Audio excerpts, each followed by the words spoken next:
दोस्तों जय मसीह।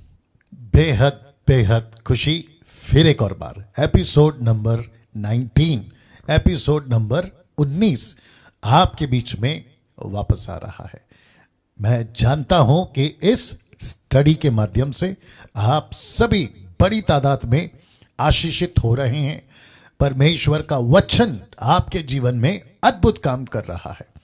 मूसा की सेविकाई पर अध्ययन जो कि लिखा है, मूसा की सेविकाई से आज की मसीहत कितना कुछ सीख सकती है। जी दोस्तों, ऐसा करते हुए मुझे बेहद बेहद खुशी है कि परमेश्वर किस तरीके से अपने लोगों के बीच में आजकल या इन दिनों में काम कर रहा है।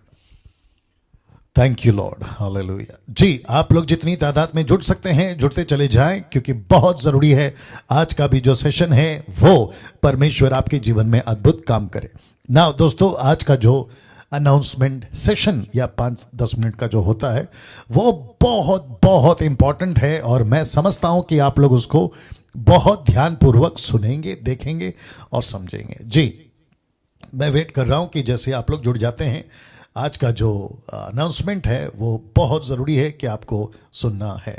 जी, मैं समझता हूं कि मेरी तरफ से सारी तैयारी हो चुकी है और आपका आज का भी जो सेशन है या आवाज़ ठीक है, और मैं समझता हूं कि अब यहाँ से हम जो हैं आगे बढ़ना चाहेंगे या ओके।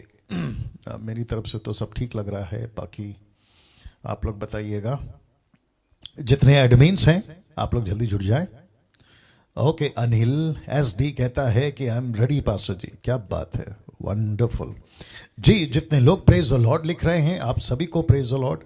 आप जितने भी हेलो कहते हैं या जो भी कहते हैं आप सभी का बहुत बहुत धन्यवाद। आपको भी हम जो है वेलकम करते हैं। जी, मैं वेट कर रहा हूं कि जैसे ही 300 का आंकड़ा छूना शुरू होता है मैं यहां से जो है अनाउंसमेंट जो कि बहुत इंपॉर्टेंट है आपके बीच में रखूंगा, और मैं बिल्कुल बीच में भी उसकी जिक्र करूंगा और बिल्कुल आखिरी में भी उसका जिक्र करूंगा। समीक्षा कहती है all is perfect. Thank you समीक्षा जी। ओके, 300 हो चुके हैं और इस वक्त मैं यहां से आपके बीच में अब जो है बातों को रखने जा रहा हूं ना। दोस्तों, आपके स्क्रीन के ऊपर आप देख सकते हैं फेसबुक, यूट्यूब, मसीह माई मिनिस्ट्री माफ करें, और मसीह मंथन बैठक। जी, इन 4 जगहों से आप मुझे प्रतिदिन सुनते हैं 25,000 से भी ज्यादा। जी, बहुत बड़ी बात, बहुत अद्भुत बात है ये मेरे लिए, क्योंकि मुझे आप लोग इतनी तादाद में अगर सुन रहे हैं ये बात बताती है कि कितना इंपैक्ट परमेश्वर का वचन आपके जीवन में कर रहा है। मेरी रिस्पॉन्सिबिलिटी जो कि बहुत ज्यादा सीरियसली मैं लेकर चलता हूं वह यहां है, एक भी स्टेटमेंट, बहुत ध्यान से सुनिएगा, एक भी स्टेटमेंट या किसी प्रकार का शब्द वचन से जो मैच नहीं करता उसको मैं नहीं देता, नहीं दूंगा, ना ही कभी देने वाला हूं। यह चीजें आपको समझना होगा। इसलिए बहुत मेहनत के साथ आपके बीच में आता हूं, बहुत मेहनत के साथ वचन का प्रचार आपके बीच में रखता हूं। ट्रांसलेशन स्टडी करता हूं, हिस्ट्री को स्टडी करता हूं, क्रिटिक्स को स्टडी करता हूं। जिसने लिखा पुस्तक, वो चाहे मूसा हो, पौलुस हो, पतरस हो, यीशु जी हो, उन सब के मनसा, इंटेंशन और साथ ही साथ टोन, इन सब की स्टडी करता हूं। क्या है sarcastic और क्या है स्टेटमेंट, उसको तक स्टडी करता हूं, और तब जाकर आपके बीच में मैं कोई चीजों को रखता हूं। और मैं समझता हूं यही वजह है कि आप लोग इतनी तादाद में मुझे सुनते हैं ना। दोस्तों, मसीह मंथन बैठक जो कि 2020 पर स्टार्ट हो चुका था, गजब का कार्य 2020 में इस मसीह मंथन के प्लेटफॉर्म से या चैनल से मैंने, और साथ ही साथ मसीह मंथन के वो सभी प्रीचर्स मेल एंड फीमेल सभी ने 2020 में मसीह की देह में बहुत बड़ी छाप छोड़ी है। लेकिन 2021 में इसी मसीह मंथन के प्लेटफॉर्म से पूरी भारत में नहीं बल्कि पूरी दुनिया में हम एक ऐसा तहलका या एक ऐसा धमाका करने पर हैं, और मैं जानता हूं आसान नहीं है, और जिसके चलते परमेश्वर का अनुग्रह प्रार्थना पूर्वक हमें चाहिए होगा। और जिसके चलते मैं आपको जो अभी देख रहे हैं फेसबुक यूट्यूब पर, मैं आपका वेलकम करता हूं। आप लोग जो हैं हमसे जुड़े, हम दो तरह से लोगों को एमएमबी ग्रुप में ऐड करेंगे, एक व्हाट्सएप और दूसरा है टेलीग्राम ऐप।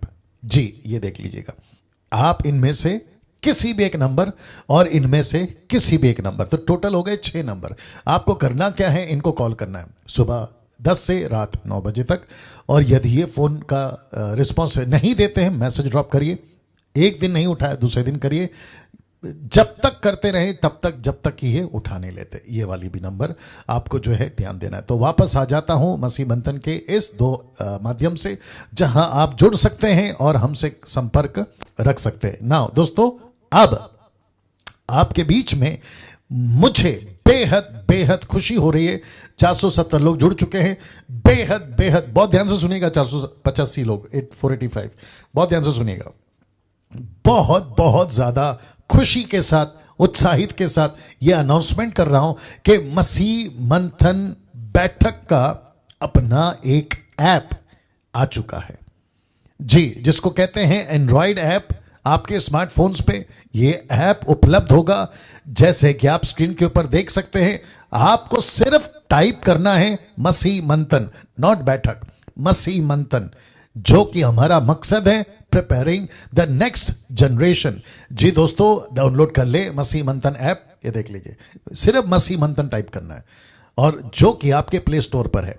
दूसरा, साथ ही साथ ये भी बताता चलूं कि मसीह मंथन का अपना एक वेबसाइट है, जो कि इसी नाम से www.masihmanthan.com, ये भी आप जो है देख सकते हैं ना। मैं आपको बताता चलूं कि इसके बेनिफिट्स क्या होंगे।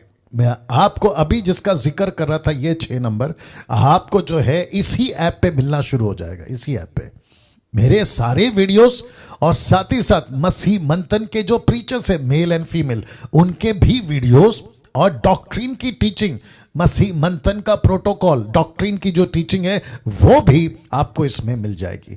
और साथ ही साथ हमारी अपकमिंग मीटिंग्स, हम क्या कर रहे हैं, हमारा विजन क्या है, और साथ ही साथ इसी साल में डैनियल राज और मेरी टीम, मसीह मंथन की टीम, हम जो है पूरे इंडिया में ट्रैवल करने वाले हैं, state to state, district to district, village to village, block to block. वो इसलिए क्योंकि मसीह मंथन के क्या कहते हैं, state, district, village, block coordinators को अपॉइंट करने के लिए। और उसका बेनिफिट ये होगा कि अगर आपके पास में कलीसिया नहीं है, तो मसीह मंथन आपको कलीसिया मुहैया करवाएगी, मसीह मंथन की तरफ से, जिनकी शिक्षा सटीक, एक्यूरेट, और साथ ही साथ में वचन के आधार पर होगी। किसी प्रकार का उल्टा सीधा मिलावटी वाला प्रचार ऐसा कलीसिया में आपको नहीं डाला जाएगा। दूसरी चीज मैं आपको यह भी बताता चलूं कि शादी जो कलीसियाओं में होती है बेटे बेटियों की, उसकी भी जो है हमारी तरफ से ये कोशिश होगी, और पूरी तरह से करेंगे कि हर स्टेट में, हर ब्लॉक डिस्ट्रिक्ट में आपको ऐसी सुविधा मिले। फ्यूनरल, मैयत करना है ना, ग्रेवयार्ड की जगह के मुहैया करवाना, वो भी मसीह मंथन आपको देगा। साथ ही साथ बैप्टिज्म, डेडिकेशन सर्टिफिकेट, ये सारी चीजें, और साथ ही साथ सेवक या कोऑर्डिनेटर्स जो वहां काम करेंगे, पास्टर्स, उनको आईडी कार्ड तक हम जो है, जो कि टोटली रजिस्टर्ड ऑफिशियली, पूरी तरह से जिसको कहते हैं ना कानूनी तौर पर, आपको जो है वो मुहैया करवाई जाएगी। अब आप सोच के देखिए कि कितना कुछ है जो 2021 में हम करने पर है। इसलिए मैंने कहा आज का जो सेशन है अनाउंसमेंट का, वो थोड़ा लंबा चलेगा, बर्दाश्त करिएगा। 550 लोग जुड़ गए हैं, मैं रिक्वेस्ट करता हूं कि आखिर तक बने रहें। वापस आते हैं, फिर से अनाउंसमेंट कर देता हूं बड़ी खुशी के साथ में कि मसीह मंथन बैठक का अपना एक ऐप आ चुका है, इस नाम से मसीह मंथन ऐप। जितनी जल्दी मेरे मैसेज के बाद, आज के सेशन के बाद, जितनी जल्दी हो सके आपके फोन पर, याद रखो अभी 550 लोग देख रहे हैं, आपके फोन पर मसीह मंथन का ऐप होना चाहिए। साथ ही साथ यूट्यूब के जितने सब्सक्राइबर्स हैं 1,45,000 आपके फोन पर, नेशनली हो या इंटरनेशनली हो, क्योंकि ये मसीह मंथन का ऐप सिर्फ भारत के लिए नहीं बना है, पूरी दुनिया के लिए बना है। आप लोग इसको डाउनलोड कर लीजिएगा और आपके फोन पे मसीह मंथन का ऐप दिखना चाहिए, होना चाहिए, दिखना चाहिए। मुझे लगता है कि मैं आपको बता देता हूं कि मेरे पास में मेरा जो फोन है कहाँ गया, इसको पीछे खींचे नीचे कैसे करूं क्या। ओके, मेरा जो फोन है आप देख सकते हैं, कहाँ गया, हाँ ये लीजिए, ऐसा मेरे फोन पे आपको जो है मसीह मंथन का ऐप मिल जाएगा। जैसा ये मेरा, क्योंकि ये एंड्रॉइड फोन है और मैं अभी जिसको बहुत ज्यादा शूट के लिए यूज करता हूं वो आईफोन है, और आईफोन के लिए अभी हमारी जो टीम है, ब्रदर जो हैं जिन्होंने ये बनाया, वो अभी उसके ऊपर काम कर रहे हैं और बहुत जल्दी मैं समझता हूं कि आईफोन के लिए भी जो है ये सुविधा उपलब्ध हो जाएगी। तो आप लोग बिल्कुल निश्चिंत रहिएगा। ओके, निश्चिंत रहिएगा। कहाँ गया, आ गया, किधर गया, अरे बाबा, अरे बाबा, आता है और फिर चला जाता है, मैं खुद ही बैक कर दे रहा हूं उसको। चलो देखते क्या होता है। आ गया। ओके, वापस आते हैं। मसीह मंथन ऐप आ चुका है ना दोस्तों। साथ ही साथ जिस भाई ने, जो हमारे टीम मेंबर हैं, जिन्होंने ये ऐप को बनाया है और जिन्होंने वेबसाइट को बनाया है masimantan.com का, साथ ही साथ उन्होंने एक और बनाया है, उसको कहते हैं faith book, not Facebook, faith book. जी दोस्तों, FAITH, फेथ बुक, ये रहा। इसको भी डाउनलोड करिए और इसमें आपको बहुत सारे साउंड डॉक्ट्रिन, सही शिक्षा वाली आपको जो है ये टीचिंग मिलेगी। ऐसा क्यों, मैं आपको बताता हूं। ऐसा हो सकता है कि भविष्य में फेसबुक बंद हो जाए, पॉसिबल है, या फिर ऐसा कुछ हो जाए कि मसीहों के लिए, मसीह जो विरोधी होते हैं वो नहीं चाहते कि मसीहों का प्रोग्राम पूरी दुनिया में वर्ल्ड वाइड देखा जाए, सुना जाए फेसबुक के ऊपर। ऐसा कुछ हो सकता है, यूट्यूब बंद हो सकता है मसीहों के लिए, और खास करके मुझ जैसे 10 का जो प्रचारक है, हो सकता है कि उसके ऊपर लोग जो है बंद करवा दे। लेकिन ऐसे कुछ जरिए होंगे जिसको लिखा है फेथ बुक, तो यहां पे हम जैसे 10 का जो प्रोग्राम है वो चलता रहेगा। तो मैं फिर रिक्वेस्ट करता हूं कि आप इसको डाउनलोड करें, तो आपके फेसबुक, माफ करें, आपके फोन के ऊपर मसीह मंथन का ऐप और फेथ बुक का ऐप, ये दोनों दिखे। और साथ ही साथ आप लोग कभी भी हमारी जो वेबसाइट है उसके ऊपर जा सकते हैं, स्टडी कर सकते हैं, देख सकते हैं। और साथ ही साथ मेरी जो चैनल है, यूट्यूब चैनल डैनियल राज के नाम से, आप लोग उसको भी सब्सक्राइब करते रहें और आगे बढ़ते रहें ना दोस्तों। मुझे अब यहां से आपके बीच में आज का जो स्टडी है वो लाने दीजिए। ओके, और मैं उसको अभी आपके बीच में रखने जा रहा हूं और कुछ चीजें आपको थोड़ा सा याद दिलाऊंगा, फिर उसके बाद हम आगे बढ़ेंगे। ओके जी, एक सेकंड, आ गया जी। ओके, आपको यह हमेशा याद दिलाता हूं कि अब यहां से आगे तो आपको याद आ गया होगा कि हम कहां रुके थे, और जो बीच में 2 दिन का गैप हुआ है, 3 दिन जो भी है, सैटरडे संडे मंडे, हाँ 3 दिन का गैप हुआ है, उसके बीच में हो सकता है कि आपका जो ब्रेन है या जो माता है वो शायद चलना बंद कर देता होगा, क्योंकि बहुत सारी चीज़ें आप लोग सुनते हैं और बहुत सारा प्रचार मैं भी करता हूं, और ऐसा हो सकता है कि आपको ऐसा लगता होगा कि यार ये आ रहा है, वो आ रहा है, मैं कैसे हैंडल करूं। तो कोई दिक्कत नहीं है, आपको सिर्फ थोड़ा सा आपको फ्लैशबैक दिखा देता हूं, रिकैप जिसको कहते हैं वो करवा देता हूं। ये पोस्ट आपको याद होगा जी, ये पोस्ट आपको याद होगा, और इसी पोस्ट में कुछ चीजें रखी थी, 4 बातें। एक है मेरा मेमना, दूसरा है तुम्हारा मेमना, और तीसरा है हमारा मेमना। पहला है मेरा मेमना, दूसरा है तुम्हारा मेमना, तीसरा है हमारा मेमना, और चौथा है मैं और मेमना। क्या बात है, सी दिस। और इसी यीशु की बात कर रहा हूं। तो जो परमेश्वर का मेमना, जिसको परमेश्वर कहता है मेरा मेमना, उसको दे दिया इजरायलियों को, कहा कि ये तुम्हारा मेमना, और फिर पौलुस कहता है कि ये हो गया अभी हमारा मेमना। लेकिन मैंने कहा था एक और स्टेप है, और वो है मैं और मेमना, यानी कि यीशु और मैं व्यक्तिगत, इस तरीके से रिलेशनशिप आपको रखना है ना। ये भी कहा था कैसे खाना है, और उसमें एक चीज आई थी, ये खमीर, ये खमीर आया था। तो परमेश्वर कहता है कि रोटी आ खमीर, हाँ आ खमीरी, और दूसरा है खमीरी, ओके, जिसको इंग्लिश में कहते हैं अनलेवेंड एंड लेवेंड ब्रेड, ठीक है ना। तो ये क्या दर्शाता है, मैंने ये भी बताया था, ये दर्शाता है पाप को, और साथ ही साथ मैंने ये भी कहा था कैसे खाना है, फुर्ती से खाना है, हाथ में लाठी लिए, कमर बांधे, जूते पहने, कैसे खाना है और उसके लहू के साथ क्या करना है, ये सारी चीजें मैंने आपको बताई थी। अगर जिसने वीडियो नहीं देखी है, एपिसोड नंबर 18, 18 एपिसोड, 18वां नंबर का एपिसोड देखिए, बहुत गजब का है। और मैं समझता हूं कि उसको काफी लोग अभी तक देख चुके हैं। फेसबुक पे कुछ 10-15 हजार, यूट्यूब पे कुछ 10-15 हजार अभी तक, और कल का मैसेज को अभी तक फेसबुक और यूट्यूब मिलाकर 25,000। और मुझे ऐसा लगता है कि जब वेबसाइट और मसी मंथन ऐप जब आ चुका है, बट लोगों तक जा चुका होगा उनके फोन पर, तो मैं समझता हूं कि डैनियल राज को प्रतिदिन, मैं अभी 25 और 50 कह रहा हूं क्योंकि एक व्यक्ति जुड़ता है तो साथ में कोई ना कोई होता है, तो मुझे ऐसा लगता है कि अगले हफ्ते से मैं ऐसा बोल बैठूं, जो कि बोलना उचित भी होगा, कि मुझे प्रतिदिन लाख लोग देखते हैं। लाख लोग, क्या बात हो जाएगी। और इसका इंपैक्ट यहां है कि मैं खैर आजकल कॉल्स नहीं उठा रहा हूं, उसकी कई वजह है, क्योंकि प्रिपरेशन में बहुत टाइम जाता है और मुझे बाकी काम भी होता है, जिसके चलते मैं कॉल्स नहीं उठा रहा हूं। लेकिन आज मैंने कुछ कॉल्स उठा लिए और मैं आपको बताऊं, मैंने कुछ ही कॉल्स उठाए, गजब की रिस्पॉन्स। अफ्रीका से, क्या कहते हैं, अमेरिका से, फिर अपने भारत से, कई जगहों से ऐसी प्रतिक्रिया आई है कि आपके मैसेजेस को सुन रहे हैं और बहुत बहुत नजदीक यीशु के आ रहे हैं।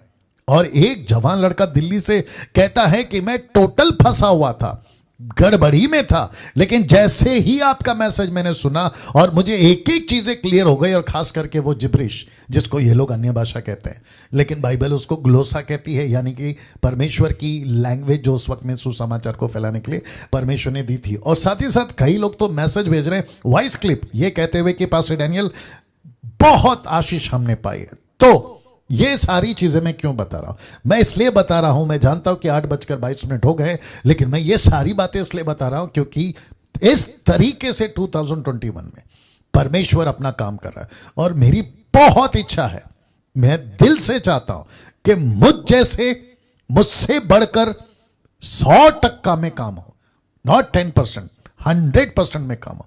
और ये तभी होगा जो आज के 10% अगर मेहनत करेंगे तो ये 90% को तैयार करेंगे, ठीक है ना।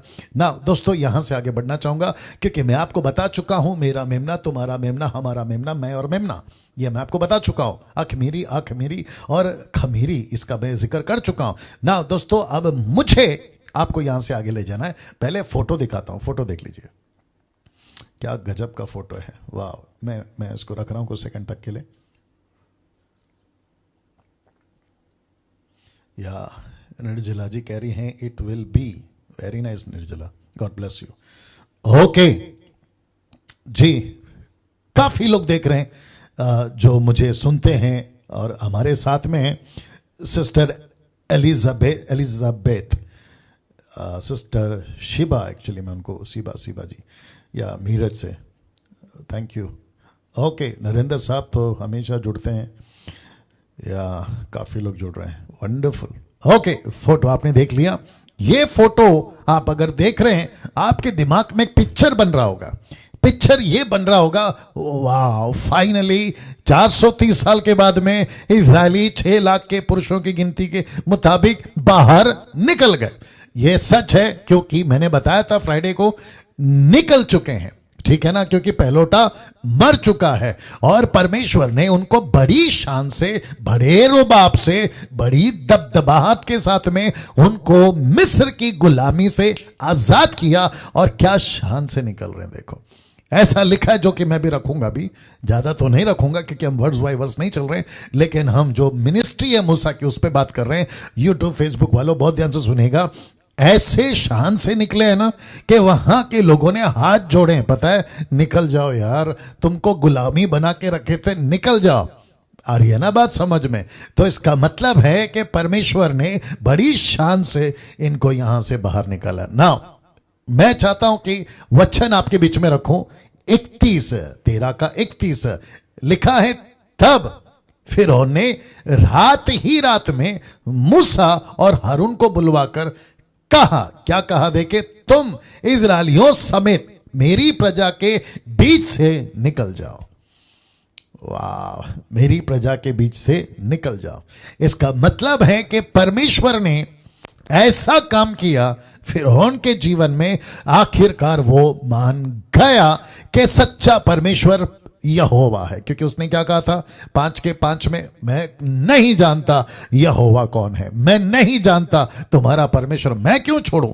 ऐसा फिरौन को परमेश्वर ने घुटनों के बल लाया। और मुझे याद आता है कि स्क्रिप्चर अभी फिलिपियो 2:10 और 11 कहता है कि हर घुटना यीशु के आगे झुकेगा, जबान यीशु को कबूल करेगी, क्या कि वो प्रभु है। आज जितने लोग नाटक कर रहे हैं ना, या आज जितने लोग नखरा कर रहे हैं ना, ये तुम्हारा कृष्ण का भगवान, ये तुम्हारा यीशु मसीह, खास करके मुस्लिम्स और बहुत सारे लोग ये कहते हैं कि यीशु मसीह खुदा नहीं हुए हैं। यीशु, आज मैं किसी भाई से बात कर रहा था अफ्रीका में से, आसपास में है, वो नाम नहीं आ रहा है पर्टिकुलरली, वो अफ्रीका में कहाँ रहते हैं, उन्होंने जिक्र कराया था। वो वहां से कहते थे, बहुत सारे मुस्लिम कहते हैं कि हम यीशु को नबी मानते लेकिन खुदा नहीं मानते। तो मैं आपको बता दूं, आज जितने लोग नखरा कर रहे हैं ना, एक दिन उनका घुटना झुकेगा।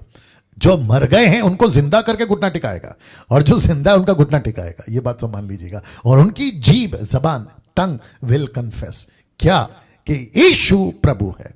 क्या बात है। और आपको और मुझे, मैं फिर कहता हूं, घमंड होना चाहिए। मुझे तो बहुत घमंड है कि मैं इसका प्रचारक हूं। मैं राजनीतिक पार्टी में अगर होता तो ये घमंड नहीं कर पाता, बीजेपी का कैंडिडेट होता, माफ करे, नेता होता तो नहीं कर पाता, कांग्रेस का नेता होता तो नहीं कर पाता, लंदन के प्रिंस का राजदूत होता, एम्बेसडर, तो भी नहीं कर पाता, अमेरिका का प्रेसिडेंट होता तो भी नहीं कर पाता। खैर वो बहुत दूर की बात कर दी। लेकिन मुझे इस परमेश्वर का प्रचारक होने में, इस परमेश्वर का राजदूत होने में, according to 2 Corinthians chapter 5 and verse 20 लिखा है कि we are the ambassador of Christ. अब आप सोच के देखिए क्या प्रिविलेज है। मुझे यहां का AK-47 नहीं मिला कि मैं बॉर्डर पे खड़ा रहूं और दुश्मनों को गोली मारूं, नहीं। मुझे एक ऐसा AK-47 मिला है जिसको कहते हैं 66 बुक ऑफ द बाइबल। मुझे ऐसी गोलियां मिली है जो परमेश्वर का वचन है। Isaiah 55:11 कहता है, मेरा गोली मतलब मेरा वचन बिना काम किए, मतलब बिना अंदर घुसे बाहर नहीं निकलता या कार्य नहीं करता है। हिब्रू चैप्टर 4 वर्स 12 कहता है कि वो काट काट के रखता है, टुकड़ा टुकड़ा करता है। अब सोच के देखिए क्या लोग हैं हम लोग। तो वापस कहता हूं कि अपनी पीठ थपथपाइए, खुद को शाबाशी दीजिए कि क्या गजब के लोग हैं। क्या सेवक अगर देख रहे हैं, पास्टर देख रहा है, प्रभु की दासी देख रही है जो पास्टर का काम करे, और मैं तो चाहता हूं कि करें। आप खुद की पीठ थपथपाइए और शाबाशी दीजिए कि क्या सेवा दिया है प्रभु ने आपको। Amazing, amazing. 700 लोग जुड़ चुके हैं, आप सभी का बहुत बहुत स्वागत है। आखिर तक बने रहिएगा ना। दूसरा वचन मैं रखने जा रहा हूं, वहां है 51, और लिखा है कि ठीक उसी दिन यहोवा इस्राएलियों को मिस्र देश से धल धल करके निकाल ले गया।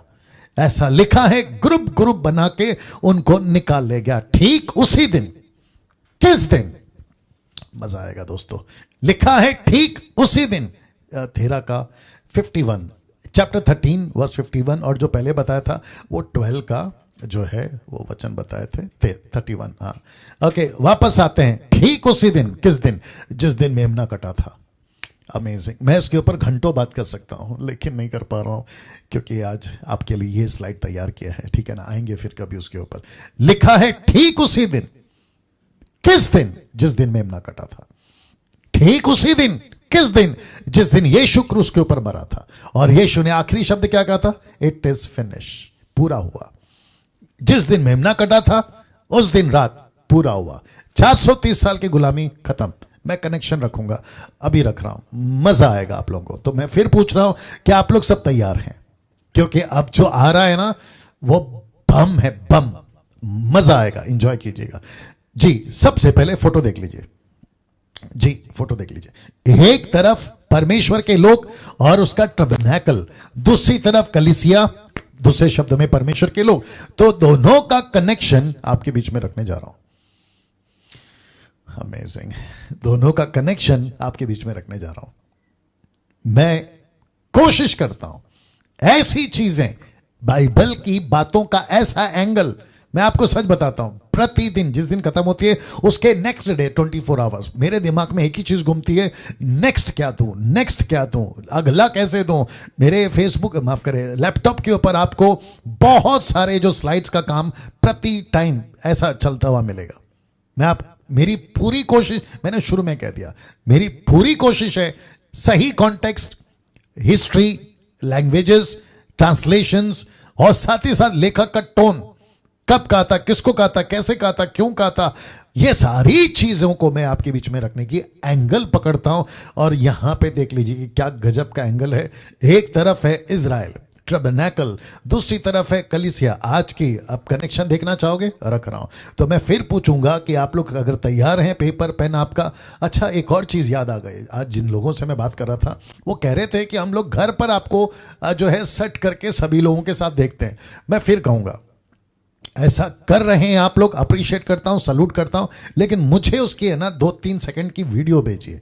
2-3 सेकंड, 4-5 सेकंड, जैसा भी ठीक लगे, जो आपका व्हाट्सएप पे अपलोड हो सकता है, क्योंकि बहुत सारा मेमोरी खाता है, सॉरी एमबी खाता है, तो उसके हिसाब से भेजिए, या तो फोटो भेजिए। मैं देखकर प्रभु को धन्यवाद देना चाहूंगा और प्रभु की महिमा करना चाहूंगा। तो दोस्तों, इस वक्त मैं वापस आता हूं, इस कनेक्शन को रखने जा रहा हूं। तो दोनों का कनेक्शन, सबसे पहला यहां भी 430 साल और यहां पे भी 430 साल कनेक्शन दे चुका हूं। 430 साल का, ये 430 साल की गुलामी में थे, उस रात आजादी मिली। कौन सी रात?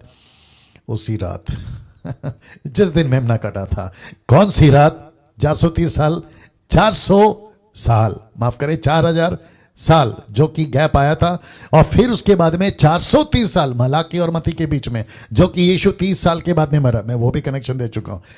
430 साल, 430 साल, यहां पे भी गुलामी, यहां पे भी गुलामी, यहां पे भी राजा शैतान को दर्शाता है, ये भी बंधन में थे, शैतान दर्शाता है राजा की तरफ से, ठीक है ना। तो 430 साल, 430 साल का कनेक्शन ये हो गया। तो इसको एंजॉय करिएगा। अगर कल को सिखाना है तो इस तरीके से सिखाइएगा कि क्या पैटर्न समझते हैं, मॉडल परमेश्वर ने रखा था। जो कुछ यहां घटा है वही घटेगा कलीसियाओं के साथ। मूसा ने लाया व्यवस्था और यीशु ने लाया अनुग्रह। The book of John chapter 1:16-17 में लिखा है, मूसा के द्वारा व्यवस्था आई, यीशु के द्वारा ग्रेस, अनुग्रह है। और फिर हमको यह भी पता चलता है कि दोनों को कहा है ये दृष्टांत है, तुम इनसे सीखो, इससे सबक लो। कितनी बार बता चुका हूं, 1 कुरिन्थियों 10:1 से अगर आप पढ़ते हो आपको वहां पे मिलता है ना। दूसरा कनेक्शन देने जा रहा दोस्तों, तैयार हैं? लीजिए, दोनों का कनेक्शन, इनको भी अपने लिए अपनाया और इनको भी, कलीसिया को भी अपने लिए अपनाया। इस्राएलियों को परमेश्वर ने क्या कहा था? ये मेरे हैं, ये मेरी प्रजा है। और वैसे ही परमेश्वर ने इनको भी कहा, कलीसिया को, तू मेरी है, मैंने तुझे चुना है। कहां लिखा है? लीजिए, निर्गमन की किताब उसका 6:7 में, और मैं तुमको अपनी प्रजा बनाने के लिए अपना लूंगा और मैं तुम्हारा परमेश्वर ठहरूंगा। तुम जान लोगे कि मैं तुम्हारा परमेश्वर यहोवा हूं, जो तुम्हें मिस्रियों के बोझों के नीचे से निकाल ले आया। और यही कहा पौलुस के द्वारा 1 कुरिन्थियों 6:19 और 20 में, तुम अपने नहीं हो, क्योंकि धाम देकर मोल लिए गए हो, इसलिए अपनी देह के द्वारा परमेश्वर की महिमा करो। सी दिस, तुम अपने नहीं हो। क्वेश्चन मार्क इसलिए डाला है, तुम अपने नहीं हो। सोचो, तुम अपने नहीं हो। क्या तुम अपने हो? Answer is no. क्या तुम अपने खुद के लिए जीते हो? Answer is no. यही तो पौलुस कह रहा है कि तुम अपने नहीं हो, क्योंकि तुमको दाम देकर मोल लिया। यहां कौन सा दाम चुकाया था? मेमने का लहू। यहां कौन सा दाम चुकाया था? यीशु का लहू। क्या बात है। यहां पे किसका मेमना था? परमेश्वर का, जो आदि से, याद आ गया ना पहले प्रकाशित वाक्य 13:8, आदि से जो वध किया था वो मेमना यहां पे रियलिटी में। इसलिए आज जिससे मैं बात कर रहा था, मैं उनको कह रहा था, यीशु को खुदा मुस्लिम्स इसलिए नहीं मानते क्योंकि वो यकीन नहीं कर पा रहे कि खुदा का बेटा इतनी दर्दनाक मौत कैसे मर सकता है।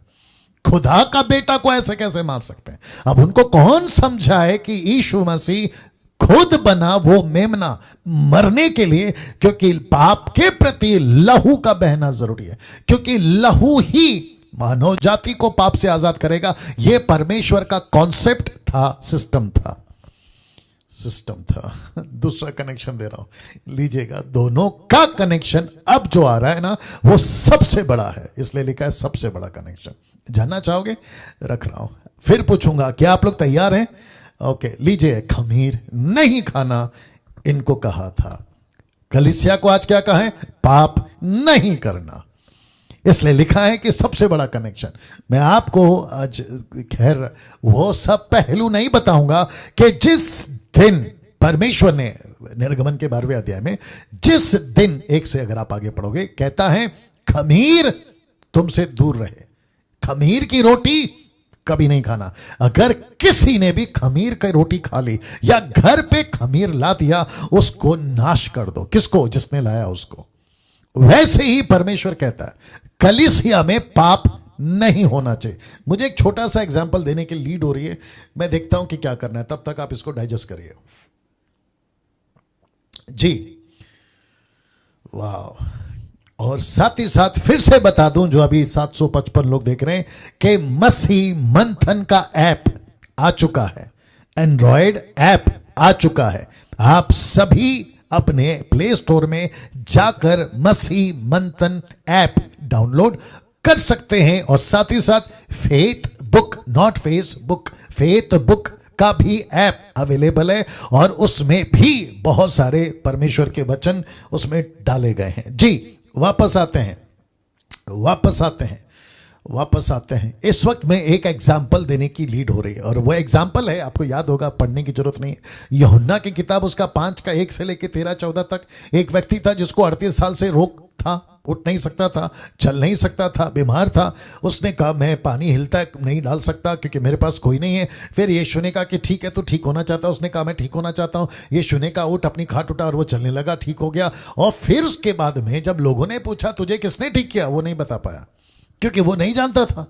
लेकिन जब यीशु की मुलाकात फिर हुई जॉन 5:13 में, यीशु ने उसको कहा देख भाई, तू ठीक तो हो गया, लेकिन मैं चाहता हूं कि तू एक चीज का ख्याल रख। बोला वो क्या?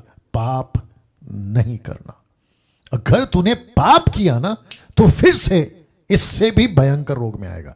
अब आप सोचिए, यीशु ने 12 साल की लहू बहने वाली औरत को भी यही कहा, बीमारी से बची रहे। यीशु अक्सर ऐसा करते हुए 4 किताबों में पाए जाएंगे, मत्ती, मरकुस, लूका, यूहन्ना। मत्ती में 28 है, मरकुस में 16 है, लूका में 24 है, यूहन्ना में 21 अध्याय। आपको अक्सर पाया जाएगा कि यीशु मसीह ये कहते हुए मिल जाएंगे, पाप नहीं करना, पाप से दूर रहना, बीमारी से बची रहे। ये क्यों? ये सारी बातें। और हम सभी जानते हैं कि लूसीफर की लाख कोशिश थी कि यहां खमीर मिला दूं, और लूसीफर की लाख कोशिश है कि कलीसिया में पाप मिला दूं। अब आप सोचिए लूसीफर कितना स्मार्ट है। अच्छा, कुछ लोग कहते हैं कि लूसीफर की कोई ताकत नहीं है। अच्छा, लूसीफर कुछ नहीं कर सकता। ओके, तो मतलब बाइबल का जो वचन है, फिर हम उसका क्या करें? जहां पे पौलुस कहता है कि हम युक्तियों से अनजान नहीं है, फिर पहला पत्र उसका 5 का 7 से 8 कहता है कि गरजने वाले शेर की नहीं है। याकूब कहता है शैतान का सामना करो। पौलुस कहता है इफिसियों 6 का 10 से आगे कहता है कि अपने हथियार को ले लो क्योंकि तुम एक युद्ध में हो, you are in the battlefield, तुम एक लड़ाई में हो। फिर ये वचन क्या है? फिर यीशु कहता है प्रार्थना करो परीक्षा में ना फंसो। फिर यीशु की प्रार्थना पिता से कि जैसे मेरी रक्षा करी, इनकी रक्षा करो।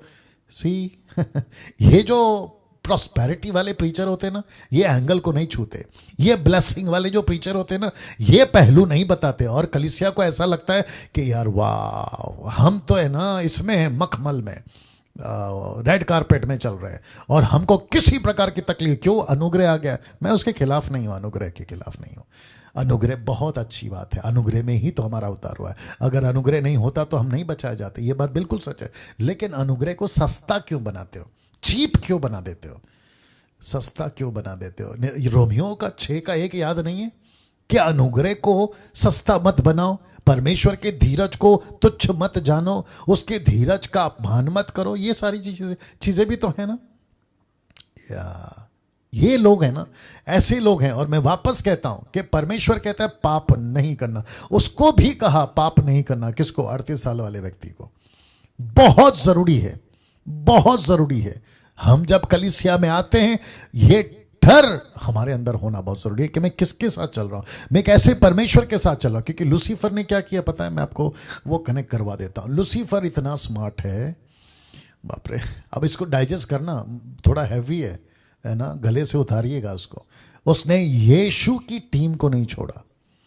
मैं रिपीट करता हूं, उसने यीशु की टीम को नहीं छोड़ा। एक वचन निकालना, लूका की किताब उसका 22 का 31 से पढ़ना है। Luke chapter 22 verse 31।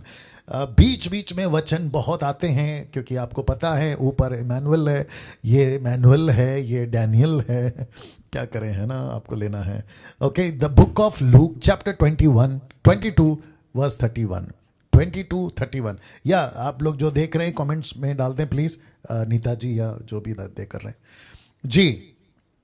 ऐसा लिखा है, शिमोन है शिमोन, मतलब पतरस है पतरस, देख शैतान ने तुम लोगों को मांग लिया है।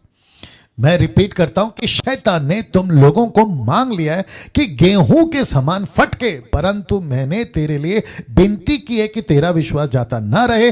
जब तू फिरे तो अपने भाइयों को स्थिर करना। इसका मतलब क्या है? यीशु के रहते हुए लूसीफर पतरस को मांग रहा है, बाकी चेलों को मांग रहा है, और एक को यूदा इस्करियोत को तो ऐसा मांग लिया कि लास्ट तक नहीं पलट पाया या नहीं सुधर पाया, और ऐसी मौत मरा। यीशु ने भी कहा इसी लाइन को, पतरस ने भी कहा इसी लाइन को, कि अगर वो पैदा ही नहीं होता तो उसके लिए अच्छा था। बाप रे, अब आप सोच के देखें कि लूसीफर कितना स्मार्ट है।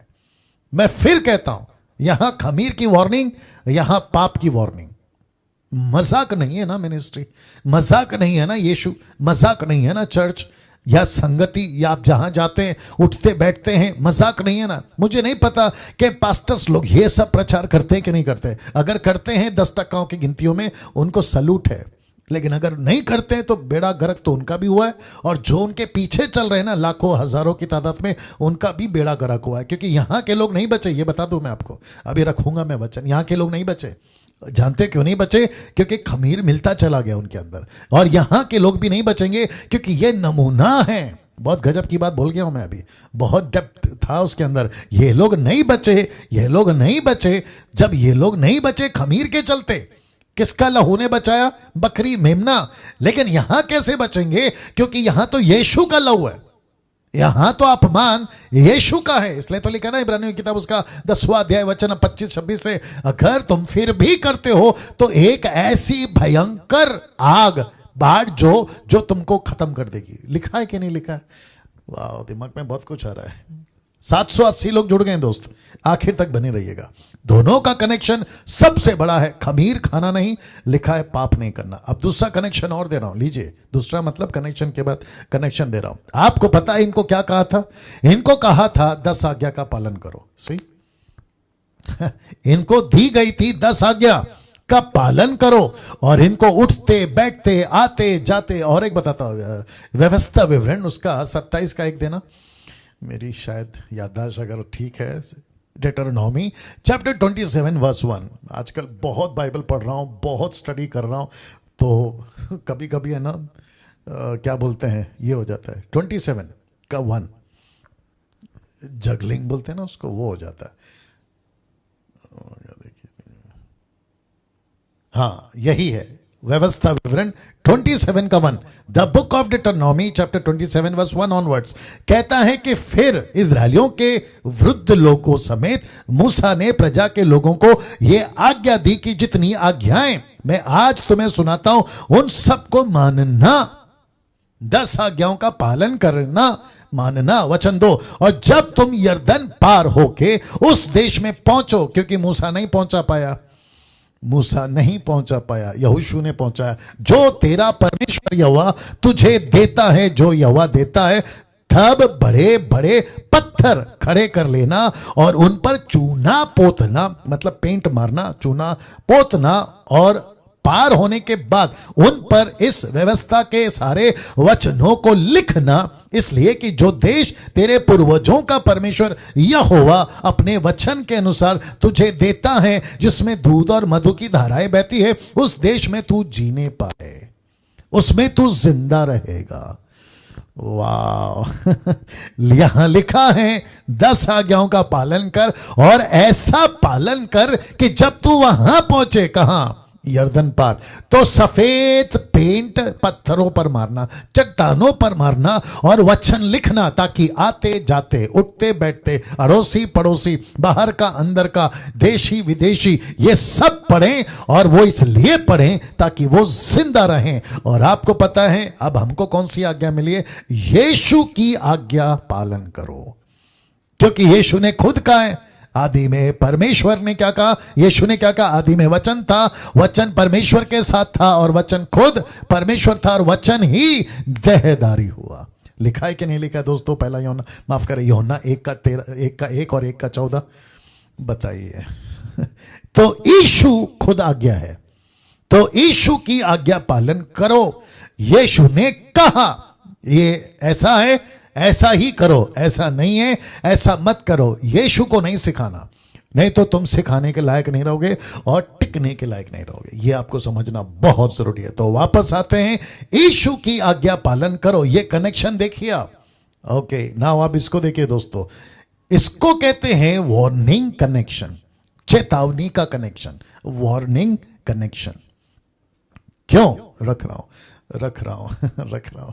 लिखा है लास्ट डेस्टिनी प्रॉमिस लैंड। किनका? इनका, इनकी लास्ट डेस्टिनी कहां थी? प्रॉमिस लैंड, मतलब कनान है ना। इनको यहां पहुंचना था। आपको वार्निंग क्यों लिखा है फिर डैनियल भाई? बहुत ध्यान से सुनना, स्क्रिप्चर भी देता हूं, बहुत ध्यान से सुनना। ऐसा लिखा है 1 कुरिन्थियों उसका 10:3-4-5, ऐसा लिखा है कि ये नहीं पहुंच पाए।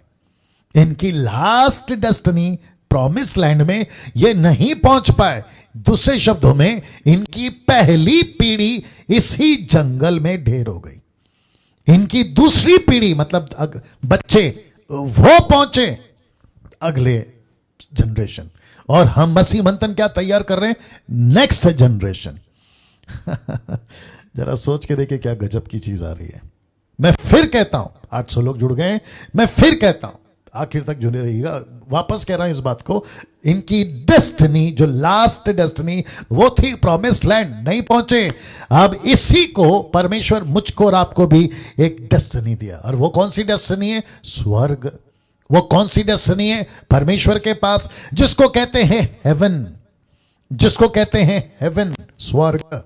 अब वचन देखिए दोस्तों, इब्रानियों की किताब उसका 3:7 से पढ़ रहा हूं, ठीक है ना। मैंने पूरा नहीं डाला है, लेकिन आपके लिए मैं पढ़ रहा हूं। The book of Hebrew chapter 3:7 onwards. देखिए क्या लिखा है, जैसा पवित्र आत्मा कहता है आज, कि यदि आज तुम उसका शब्द सुनो, वचन 8, तो अपने मन को कठोर ना करो, जैसा कि क्रोध दिलाने के समय परीक्षा के दिन जंगल में किया था। वचन 9, जहां तुम्हारे बाप दादाओं ने मुझे जांच कर परखा और 40 वर्ष तक मेरे काम देखे। वचन 10, इस कारण मैं उस समय के लोगों से रूठा रहा और कहा कि इनके मन सदा भटकते रहते हैं, इन्होंने मेरे मार्गों को नहीं पहचाना। वचन 11, तब मैंने क्रोध में आकर शपथ खाई। याद रखो, परमेश्वर ने शपथ खाई गुस्सा में आकर, और यह वाजिब था कि वे मेरे विश्राम में प्रवेश ना करने पाएंगे।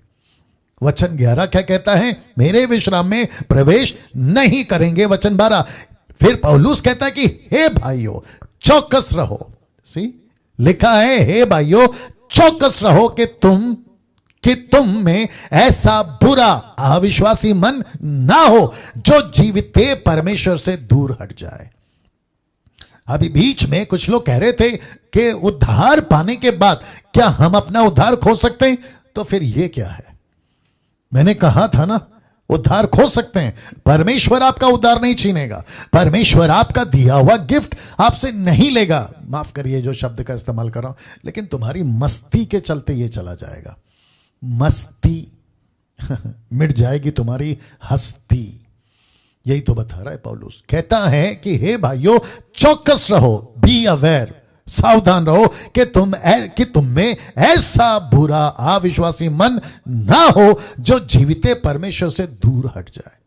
फिर कहता है वचन 13, वरन जिस दिन तक आज का दिन कहा जाता है, हर दिन एक दूसरे को समझाते रहो, एक दूसरे को समझाते रहो। यही तो काम कर रहा है डैनियल राज, एक दूसरे को समझाते रहो, ऐसा ना हो कि तुम में से कोई जन पाप के छल में आकर कठोर हो जाए। वचन 14, क्योंकि हम मसीह के भागी हुए हैं, यदि हम अपने प्रथम भरोसे पर अंत तक धीरता से स्थिर रहें, अंत तक दृढ़ता से स्थिर रहें। वचन 15, जैसा कहा जाता है कि यदि आज तुम उसका शब्द सुनो तो अपने मनों को कठोर ना करो, जैसा कि क्रोध दिलाने के समय किया था। वचन 16, भला भला किन लोगों ने सुनकर क्रोध दिलाया? क्या उन सब ने नहीं जो मूसा के द्वारा मिस्र से निकले थे? वचन 17, वह 40 वर्ष तक किन लोगों से रूठा रहा? क्या उन्हीं से नहीं जिन्होंने पाप किया? उनकी लौतें जंगल में पड़ी रही, उनकी लाशें जंगल में पड़ी रही। वचन 18 कहता है, उसने किनसे शपथ खाई कि तुम मेरे विश्राम में प्रवेश ना करने पाओगे? केवल उन्हीं से जिन्होंने आज्ञा ना मानी,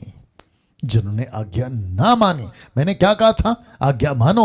उन्होंने 10 आज्ञा का पालन नहीं किया, उनको सजा मिली। सोचो अगर आज आप यीशु की आज्ञा नहीं मानते तो ऐसा लिखा है कि तुम भी वंचित रह जाओगे उस प्रतिज्ञा के देश से, प्रॉमिस्ड लैंड से। इसलिए वार्निंग लिखा है। वचन 19, सो हम देखते हैं कि वे अविश्वास के कारण प्रवेश ना कर सके, क्योंकि ये अविश्वासी हो गए थे।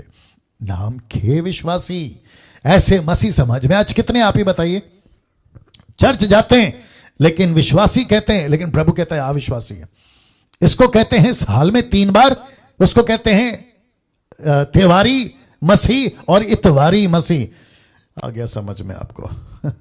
सोचिए किस तरीके के मसीह लोग आज हैं ना, क्योंकि मुझे वक्त का भी ख्याल रखना है और कुछ बातें आपके बीच में रखनी है। अब मैं चाहता हूं कि आपको वो एंगल दिखाऊं, वो पहलू दिखाऊं जहां से इजरायली निकल तो चुके हैं, लेकिन फिरौन की सेना का क्या हुआ वो रखने जा रहा हूं। उसके बाद समाप्त। जी, वचन 17 लिखा है, जब फिरौन ने लोगों को जाने की आज्ञा दे दी। कौन सा अध्याय? वचन 13। लिखा है कि जब फिरौन ने लोगों को जाने की आज्ञा दे दी, निर्गमन 13-17। ओके, तब यद्यपि फिलिस्तियों के देश में होकर जो मार्ग जाता है वो छोटा था, वह छोटा था। दूसरे शब्दों में 40 साल नहीं लगते इजरायलियों को प्रॉमिस लैंड में जाने में। वापस आ रहा हूं जी, 40 साल नहीं लगते, लेकिन इनका 40 साल इनकी भलाई के लिए परमेश्वर लेकर गया। पता है क्यों? क्योंकि इनको आदत नहीं थी 430 साल की गुलामी में रहते रहते लड़ाइयों को देखने की। इनको आदत नहीं थी युद्ध को देखने की। इनको आदत नहीं थी कैसे स्ट्रगल करना है मुसीबत आए तो भी, क्योंकि वचन से इनको पालन पोषण नहीं किया था। इनका जो फेथ है ना वो इतना मजबूत नहीं था, ये कभी भी डगमगा सकते थे। मैं रेफरेंस दे रहा हूं आपको। आप बोलोगे डैनियल भाई आप अपने मन से बोल रहे हैं। जी नहीं, अपने मन से नहीं बोल रहा। ये देखो क्या लिखा है। तो भी परमेश्वर ये सोचकर उनको उस मार्ग से ना ले गया या नहीं ले गया। रास्ता फिलिस्तियों के देश से शॉर्टकट था, कहां पे? कनान में, लेकिन नहीं ले गया। ऐसा स्कॉलर्स कहते हैं, हिस्ट्री वाले कहते हैं कि रास्ता सिर्फ 11 दिन का था। Can you believe that? 11 दिन का रास्ता को 40 साल लग गए। मैं आपको बताता हूं क्यों। क्योंकि अगर ये 11 दिन में चले जाते ना रास्ते पे, देखिए क्या लिखा, क्या होता कि कहीं ऐसा लिखा कि कहीं ऐसा ना हो कि जब ये लोग लड़ाई देखें तब पछता कर मिस्र को लौट जाएं या लौट आए। यह वजह थी, क्योंकि लड़ाई को देखें। आत्मिक तौर पर क्या है, हमको क्यों कहा जाता है, मसीह बंधन वालों बहुत ध्यान से सुनिए, हमको क्यों कहा जाता है वचन से इनको नर्चर करो, नर्चर या पालन पोषण करो, इनको फीड करो, नर्चर जो भी है, इनको फीड करो, वचन से इनको फीड करो। एक काम करो, दूसरा पत्र 2:2 निकालो। दोस्तों बर्दाश्त करिए थोड़ा सा, आप लोग बहुत अच्छे लोग हैं। चलिए जब तक वचन निकल रहे फिर से बता देता हूं कि 2 ऐप, एंड्रॉयड ऐप अवेलेबल हैं। एक है मसीह मंथन ऐप, आ चुका है, डाउनलोड कर लीजिए, और साथ ही साथ फेथ बुक आ चुका है जी। दूसरा पत्र, दूसरा, ओके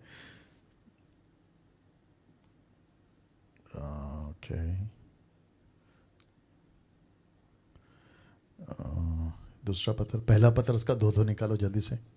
1 सेकंड दीजिए, मैंने कहा ना बहुत पढ़ता हूं। हाँ, 1 पीटर चैप्टर 2:2, माफ करिएगा, 1 पीटर चैप्टर 2:2 लिखा है, नए जन्मे बच्चों के समान। कैसे? नए जन्मे बच्चों के समान। ऐसा लिखा है, नए जन्मे बच्चे के समान निर्मल आत्मिक वचन की दूध की लालसा करो। क्योंकि वचन हिंदी में नहीं आया, लेकिन इंग्लिश में जरूर आया, तो जो इंग्लिश वाले वो डाल देंगे। 1 पीटर चैप्टर 2:2 डाल दीजिएगा प्लीज। लिखा है, नए जन्मे हुए बच्चे के समान निर्मल आत्मिक वचन दूध की लालसा करो। बच्चे को क्या चाहिए जो बिल्कुल बेबी बॉर्न है? बच्चा है, दूध चाहिए। और आपको पता है ना, जितने माता पिता है, अगर बच्चे को दूध नहीं मिला रात में दिन में, कैसी चीख लगाता है, कैसे तड़पता है, कैसे चिल्लाता है, और क्या उसकी भूख जब तक नहीं मिलती घर को हल्ला मचा देता है। वैसे ही आपकी अंदर की आत्मा जब मसीह में आती है ना, वो बच्ची होती है, बच्ची होती है। दूसरे शब्दों में उसके अंदर बच्चा है। आत्मा संसार में था ना, मरा हुआ था, उसको यीशु ने जिंदा किया अपने उद्धार देकर, ठीक है ना। अब उसको चाहिए आत्मिक खाना, उसको नर्चर, उसको आत्मिक खाना चाहिए, उसको वचन से नर्चर करो। हाँ, ये वर्ड आ गया अच्छा वाला जी। वचन से उसको है ना पालन पोषण करो, तब जाकर वो मजबूत होता है। तो प्रभु को मालूम था कि ये 430 साल से, बाइबल का तो दूर की बात है, मतलब व्यवस्था तो था भी नहीं, बाइबल तो था भी नहीं, लेकिन जो कुछ इनको सिखाना था, अब्राहम का परमेश्वर, इसहाक का परमेश्वर, याकूब का परमेश्वर, ऐसा जो सिखाना था ना, वो उनको नहीं था। और साबित कर चुका हूं पिछले एपिसोड्स में। अगर सिखाए होते तो राजा को पता होता कि कौन है, जबकि लिखा है कि राजा भूल गया कि परमेश्वर कौन है, याद आया ना। इसी के चलते परमेश्वर कहता है कि एक ऐसी लंबी शॉर्टकट, माफ करे, एक ऐसा लंबा रास्ता परमेश्वर लेकर गया जो कि लाल समंदर से होकर निकलता है। मैं आज ही उसको फिनिश करूंगा। मैं जानता हूं कि थोड़ा सा टाइम होगा। या थैंक यू निर्जला जी। या लिखा है, यद्यपि फिलिस्तियों के देश में होकर जो मार्ग जाता है वो छोटा था, बहुत छोटा, इतना छोटा कि 11 दिन में प्रॉमिस लैंड में जा सकते थे। लेकिन इनकी एक दिक्कत थी, इनको आदत नहीं थी लड़ाइयों की। बाप रे, क्या करूं, और एक आ रहा है, बोल देता हूं। आज बहुत सारे मसीह लोग मुझे कॉल करते हैं, और आप लोगों को भी पता होगा, आप लोगों को भी अनुभव मिला होगा, जैसे ही छोटी सी लड़ाई अपने आत्मिक जीवन में देखते हैं, हार मान जाते हैं जी, हार मान जाते हैं। और फिर इनको ऐसा लगता है, यार ये हो क्या रहा है, मैं अभी अभी तो छूटा हूं, मैं अभी अभी तो उद्धार पाया हूं, 1 हफ्ता नहीं हो गया उद्धार पाकर, बपतिस्मा मैंने अभी तो लिया है, लेकिन ये अचानक से लड़ाई क्यों, कुछ भी ठीक नहीं हो रहा। मैं जब अविश्वासी था सब ठीक था, रखूंगा इसमें भी रखूंगा, मैं जब अविश्वासी था सब ठीक था, माना थोड़ा तकलीफ था लेकिन सब ठीक था। लेकिन मुझे तो यह पता चला कि यीशु में आकर सब ठीक हो जाता, लेकिन यहां तो लड़ाई चल रही है। ये देखो ना लड़ाई, ये देखो लड़ाई चल रही है। तब परमेश्वर ने कहा कि ये नहीं झेल पाएंगे, क्योंकि इनकी रूह, इनकी आत्मा वचन, दूध आत्मिक वचन से तृप्त नहीं है। लेकिन दोस्तों मैं आपको यह भी बता दूं, हम मसीह लोग हैं, हम इनकी तरह नहीं हैं। हम यीशु के लोग हैं, कलीसिया के लोग हैं, आत्मिक लोग हैं, वाचा के लहू के लोग हैं, और हम ऐसे लोग हैं जिसको यीशु ने अपनी प्रजा, अपनी कलीसिया, अपनी दुल्हन का है। अब आप सोच के देखिए, और यीशु कहता है मैं तुमको लड़ाई में डालूंगा। इसलिए तो पौलुस कहता है ना इफिसियों 6:10 से आगे, वो कहता है कि तुम बैटल फील्ड में हो, तुम लड़ाई में हो, अस्त्र शस्त्र धारण कर लो, क्योंकि इनको नहीं दिया था वेपन, लेकिन हमको दिया है। और हमारे वेपन का नाम क्या है? The word of God. क्या बात है, हमारे को जो वेपन दिया है अकॉर्डिंग टू हिब्रू 4:12, हमको वेपन दिया है जो परमेश्वर का वचन, जिसको कहते हैं तलवार। और लूसीफर को किससे डर है? इसी वेपन से। क्या करूं, और एक आ रहा है, लूसीफर को डर है वेपन से। कौन से डर? वेपन से, वर्ड ऑफ गॉड। मैं फिर कहता हूं, आपको म्यूजिक बजाना आ रहा है या नहीं आ रहा है सेकेंडरी है, दूसरी बात है, मत पढ़ो उसके पीछे, पागल मत हो जाओ। आपको गाने की, स्तुति आराधना के गाने की बात कर रहा हूं, मसीह वर्शिप की बात कर रहा हूं, संसार की नहीं, ठीक है ना। म्यूजिक आता है या नहीं आता है सेकेंडरी है, गाना आता है या नहीं आता है सेकेंडरी है। क्योंकि आजकल लोग कहते हैं, कुछ लोग हैं हमारे मुंबई में भी, जो कहते हैं गाना सीखो, गाना सीखो, प्रभु को आराधना चाहिए। ऑफकोर्स चाहिए, लेकिन तरीका तुम्हारा वाला गलत हो गया दोस्त। उसके ऊपर फिर कभी आऊंगा, हालांकि बहुत सारी वीडियो बना चुका हूं, लेकिन अभी आता हूं अलग तरीके से। परमेश्वर के लोगों को कहते हैं गाना सीखो, गाना सीखो, म्यूजिक सीखो, म्यूजिक सीखो, लेकिन परमेश्वर कहता है कि तुमको मैं लड़ाई में डालूंगा। वेपन कहां है? वेपन जिसको कहते हैं वर्ड ऑफ गॉड, जिसको कहते हैं वचन, वो कहां है? मैं फिर बताता हूं, और इन सबको मैं जानता हूं, 20 साल से मैं खुद ही रहा हूं अंदर वर्शिप में। आ रही है ना बात समझ में? तो जिसके पास वचन है वो मजबूत खड़ा रहेगा। यही तो यीशु ने भी कहा ना मत्ती 7:24 में, कौन सा घर है? 2 प्रकार का, एक चट्टान पे, दूसरा रेत पर। कौन सा घर नहीं टिका आप ही जानते हैं, और कौन सा टिका ये भी आप जानते हैं। तो बेस कौन है? वचन। वचन कौन है? यीशु। यीशु को नाम क्या दिया? चट्टान। सी तो जो रास्ता छोटा था उसको लेकर गया अलग से। वचन 18, इसलिए परमेश्वर ने उनको चक्कर खिलाकर लाल समंदर के जंगल के मार्ग से ले चला और इजरायली पांति बांधे हुए मिस्र से निकल गए। हालांकि उस रात को तो निकल गए, लेकिन इनको पहुंचना क्या था? कनान में। तो इनको कौन सा रास्ता दिखाया? फिलिस्तियों का नहीं, ये वाला, नॉट दिस वन, ये फिलिस्तियों का देश नहीं, यहां से नहीं ले गया, लेकिन इनको लेकर गया। लिखा है चक्कर खिलाकर लाल समंदर, रेड सी जिसको कहते हैं, ठीक है ना। अब ये रेड सी के ऊपर भी बहुत सारे डिबेट चल रहे हैं कि वो रेड सी सिर्फ रेड सी था, नाम था, अलाना था, फलाना था, मेरे को नहीं जाना है। बट मेरे को चाहिए कि लाल समंदर को फाड़ा है मतलब फाड़ा है, चीरा है मतलब चीरा है, रास्ता निकाला है मतलब निकाला है, ठीक है ना। चक्कर खिलाकर लाल समंदर के जंगल के मार्ग से ले चला। अब आप सोचिए, मैं सिर्फ ऐसे ही बोल रहा हूं, आप सोचिए अगर ऐसा पता चलता किसको? इजरायलियों को, जो कि बाद में पता चला 40 साल के बाद, लेकिन तब तो बुढ़े हो गए थे, मर भी गए लोग। जब इनको पता चला होगा कि प्रभु जी जबकि रास्ता 11 दिन का था, आपने चक्कर क्यों लगवाया? तब आपको पता है परमेश्वर क्या बोलता? बेटा, अगर मैं तुमको चक्कर लगाकर लाल समंदर से 40 साल के सफर में नहीं ले जाता ना, तो तुम लड़ाई देखकर खुद ही चक्कर आ जाता, तुमको लड़ाई देखकर ही चक्कर आ जाता। आ रही है ना बात समझ में? तो मैं फिर कहता हूं, परमेश्वर को पता था ये लड़ाई में नहीं टिकेंगे, जिसके चलते परमेश्वर चक्कर खिलाकर लाल समंदर के जंगल में ले चला। अब आगे देखिए, और इजरायली पांति बांधे हुए मिस्र से निकल गए। वचन 20, फिर उन्होंने सुक्कोत से कूच करके जंगल की छोर पर एताम में डेरा किया।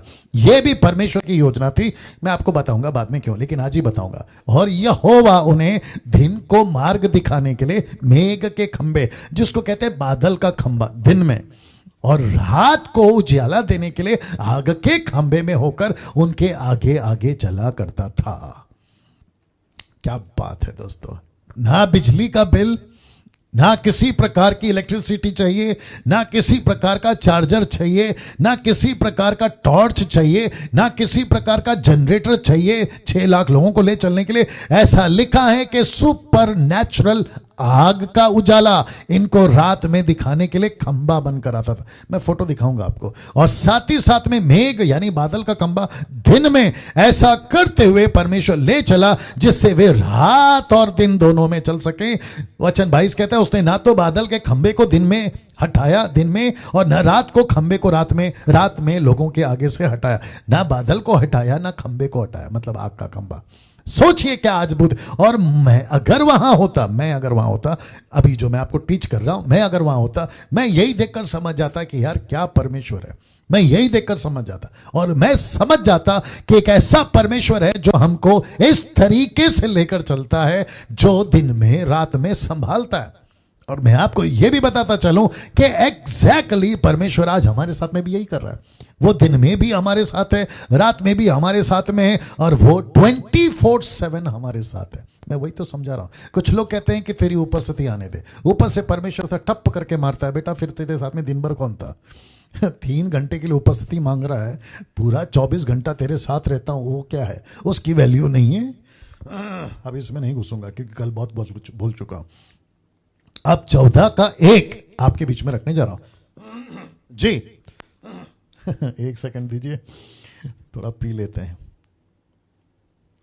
जी। वाह दोस्तों, कैसा लग रहा है? टाइप करके बताते जाएं। और ये जो थंब और हार्ट है ना, मैं जानता हूं आप लोग सुनने में इतना गुम जाते हैं कि आपका हाथ नहीं चलता है, बट चलाइए उसको, कुछ ना कुछ करते रहिए, ठीक है ना। अब आते हैं, यहोवा ने मूसा से कहा, क्या कहा देखिएगा, जीसस। वचन 2, ऐसा लिखा है कि इजरायलियों को आज्ञा दे कि वे लौटकर मिगदोल और समंदर के बीच पीही हिरोत के सम्मुख, क्या नाम है, बलसपोन के सामने अपने डेरे खड़े करें। उसी के सामने समंदर के तट पर डेरे खड़े करें। यह पैसिफिक ऑर्डर था कि यहीं पे खड़े होना। इसका भी एक पीछे कारण है, मैं बताऊंगा। वचन 3 देखिए, कारण आ रहा है।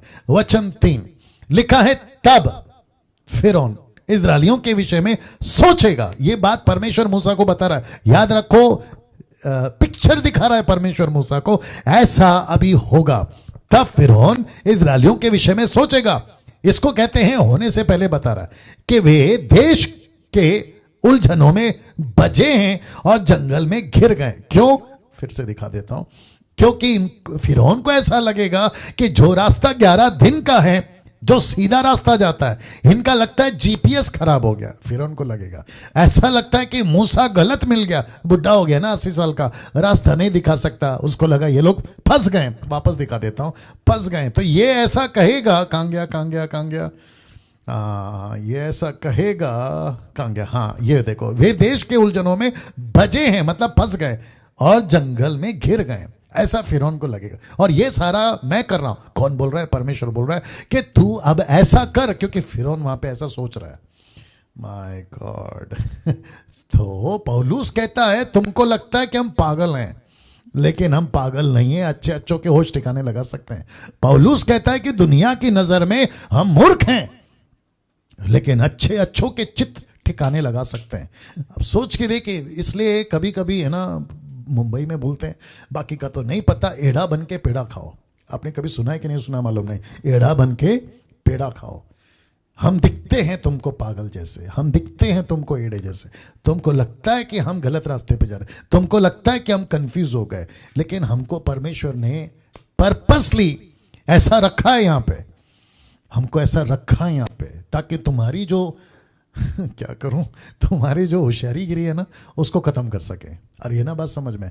तो फिरौन को लगा ये फंस गए, इनको पता नहीं है। अब मैं ऐसा करूंगा कि रास्ता इनका जाना था फिलिस्तीन की तरफ से, लेकिन ये चले गए जंगल की तरफ, और ऐसा रास्ता जहां पे डेड एंड है। डेड एंड समझते हैं, रास्ता ही नहीं है। बोला क्यों? बोला अगर सीधा जा रहे हैं तो इनको समंदर मिलेगा।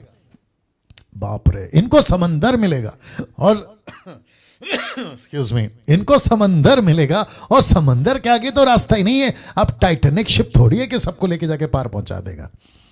यार क्या करूं, सोच के देखिए दोस्तों, क्या गजब का परमेश्वर है। और ये सब क्यों परमेश्वर बता रहा है। अच्छा, इसको मैं ऐसा भी कनेक्ट कर सकता हूं, अभी कनेक्शन आ रहा है इसलिए दे रहा हूं, नहीं तो पहले आता तो जोड़ देता इसके अंदर। कभी कभी मसीह लोग पूछते हैं यीशु को आने में इतनी देरी क्यों हो रही है, यीशु जल्दी क्यों नहीं आ रहा है, ये इतना लेट क्यों हो रहा है। और शत्रु सोचता है ये लोग फंस गए। ये देखो ना, बजे उलझनों में बजे, मतलब ये फंस गए, इनको रास्ता नहीं दिख रहा है, ये गिर गए। कभी कभी मसीह लोग पूछते हैं यीशु को आने में इतनी देरी क्यों हो रही। अब उनको कौन बताए कि यहां का कैलेंडर अलग है, वहां का कैलेंडर अलग है, यहां की घड़ी अलग है, वहां की घड़ी अलग है। यहां सेकंड मिनट एंड आवर्स में चलता है, लेकिन वहां सीजन चलता है, और सीजन की कोई घड़ी नहीं होती। क्या बात है। अरे ना बात समझ में। सोच के देखिए, हम मसीह लोगों ने कितना खुद को मजबूत करना है। जितना दे रहा हूं लेते जाइए। वचन 4, तब मैं फिरौन के मन को कठोर कर दूंगा। ये तो परमेश्वर का बाएं हाथ का खेल है। मैं फिरौन के मन को कठोर कर दूंगा, और वह उनका पीछा करेगा। किसका? इजरायलियों का। और पीछा कहां करेगा? ये जगह, ये जगह, ये जगह, ये जगह, यहां पे पीछा करेगा, यहां पे पीछा करेगा। नो नॉट यहां पे, ये वाला पीछा करेगा, यहां पीछा करेगा। क्या लिखा है देखो, इजरायलियों को आज्ञा दे कि लौटकर मिग्दोल समंदर के बीच पीहिरोत, क्या नाम है यार, पीहिरोत के सम्मुख भालस्पोन के सामने डेरे खड़े कर। पर्पसली था, तो यहां पीछा करेगा। वापस आ जाते हैं, यह पीछा करेगा। तब फिरौन उनकी सारी सेना के द्वारा मेरी महिमा होगी, और मिस्री जान लेंगे कि मैं यहोवा हूं। और उन्होंने वैसा ही किया। अब इसको देखिए, जब मिस्र के राजा को यह समाचार मिला, अब यह प्रैक्टिकल है, यह सच्ची घटना है। पहले बता रहा था ऐसा होगा, अब यह घटना घट रहा है। तो कहा, मिस्र के राजा को यह समाचार मिला कि वे लोग भाग गए। अब उसको लगा ये लोग भाग गए। अच्छा, भाग गए। तब फिरौन और उसके कर्मचारियों का मन उसके विरोध पलट गया। किसने कर रहा है? परमेश्वर कर रहा है।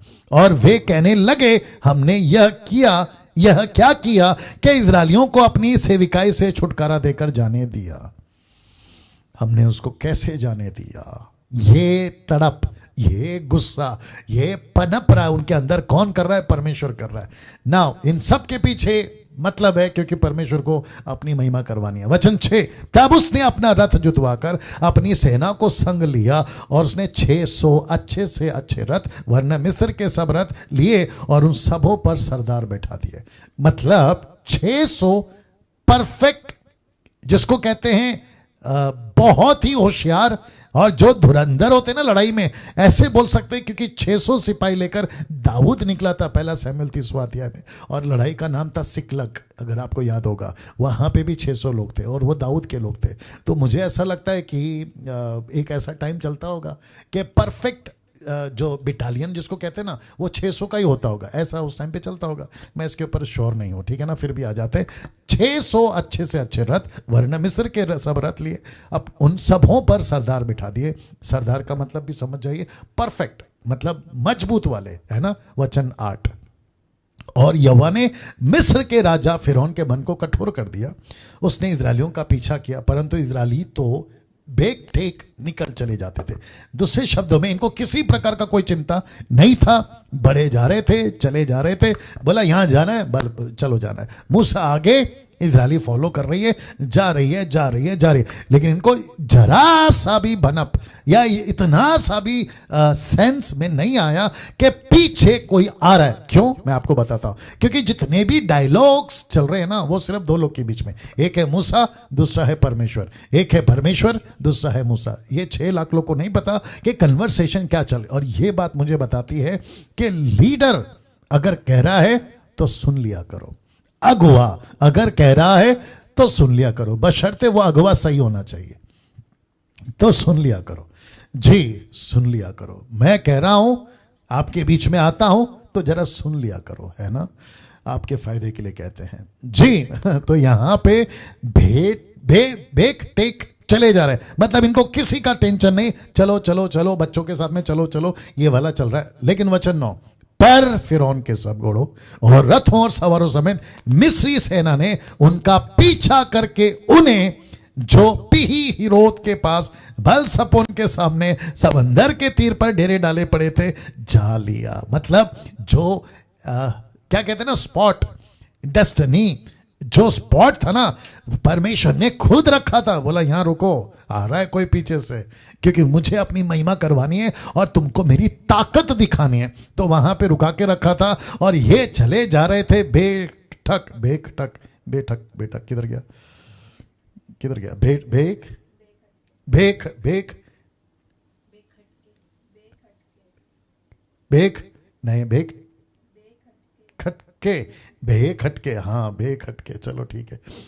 किसी प्रकार का कोई टेंशन नहीं, लेकिन कोई एहसास तक नहीं है कि पीछे से कोई आ रहा है। उनका पीछा करके उन्हें जो पीही हिरोत के पास बलसपोन के सामने समंदर के तीर पर डेरे डाले पड़े थे जा लिया, मतलब उनको कैच कर लिया। बोला ओके।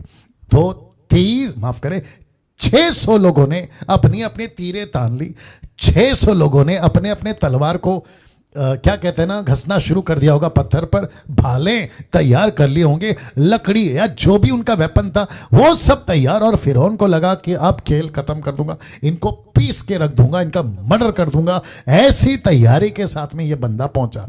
वचन 10, जब फिरौन निकट आया, बहुत ध्यान से सुनिएगा, जब फिरौन निकट आया, यह है परमेश्वर की ताकत। देखना चाहोगे?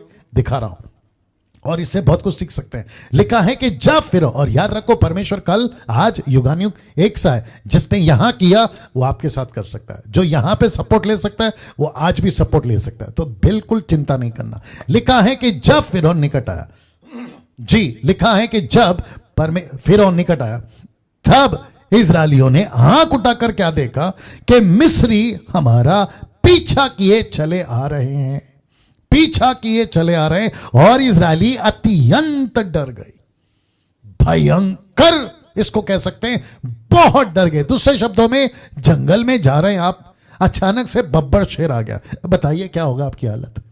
ऐसी वाली बात, अत्यंत डर गए। और जैसे ही डर गए, लिखा है चिल्लाकर यहोवा की दुहाई दी, चिल्ला चिल्ला कर यहोवा की दुहाई दी। और इनके शब्द क्या थे जरा सुनिए। इनके शब्द ये नहीं थे प्रभु रक्षा कर, प्रभु बचा ले मुसीबत में, ऐसी नहीं थी इनकी प्रार्थना। आइए देखते क्या लिखा है। और वे मूसा से कहने लगे, किसको पकड़े जा जाके, बेचारा उसी को, 80 साल का बुढ़ा, उसको पकड़े।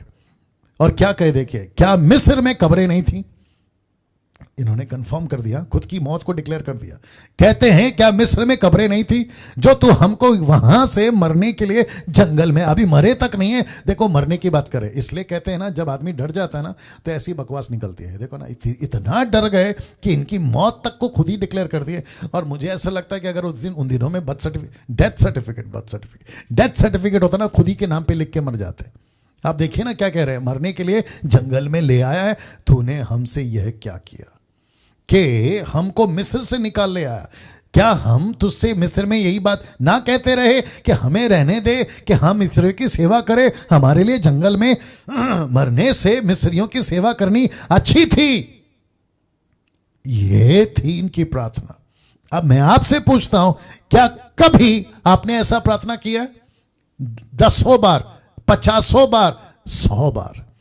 जैसी मुसीबत आई आपके दिमाग में एक क्या, मुझे मालूम था प्रभु ऐसे ही होने वाला है, मेरी नौकरी छूट गई, मेरे को मालूम था आपकी वजह से, अरे न जाने क्या क्या। अब आप सोच के देखिए, क्या ऐसी प्रार्थना, ऐसा दुहाई देना क्या सही है? वापस कहता हूं, ये दुहाई क्यों दे रहे हैं? ऐसी दुहाई क्यों दे रहे हैं? ऐसी दुहाई क्यों दे रहे हैं? फिर से कहता हूं, ये दुहाई इसलिए दे रहे हैं क्योंकि ये वचन से मजबूत नहीं है। दुहाई कौन नहीं देगा पता है? ऐसी उल्टी सीधे चीजें कौन नहीं करेगा पता है? ये वाली चीजें, ऐसी सारी चीजें कौन नहीं करेगा पता है? जिसके पास वचन होगा, जिसके पास में वचन का ज्ञान होगा, वो ऐसी बकवास नहीं करेगा। मुसीबत आई है, कोई बात नहीं, प्रॉब्लम आ रहा है, कोई बात नहीं, मैं मजबूत खड़ा रहूंगा। कौन? जिसके पास में वचन है। मैं वही तो समझा रहा हूं। मैं बहुत कुछ बोल सकता हूं लेकिन मुझे वक्त इजाजत नहीं दे रहा है। वचन तेरा, मूसा ने लोगों से कहा मत, मूसा ने लोगों से कहा डरो मत, खड़े खड़े वह उद्धार का काम देखो जो यहोवा आज तुम्हारे लिए करेगा, क्योंकि जिन मिस्रियों को तुम आज देखते हो उनको फिर कभी ना देखोगे। क्या लाइन है यार। अच्छा, अभी आप डिफरेंस देखिए, मतलब क्या कहते हैं ना, अलग देखिए।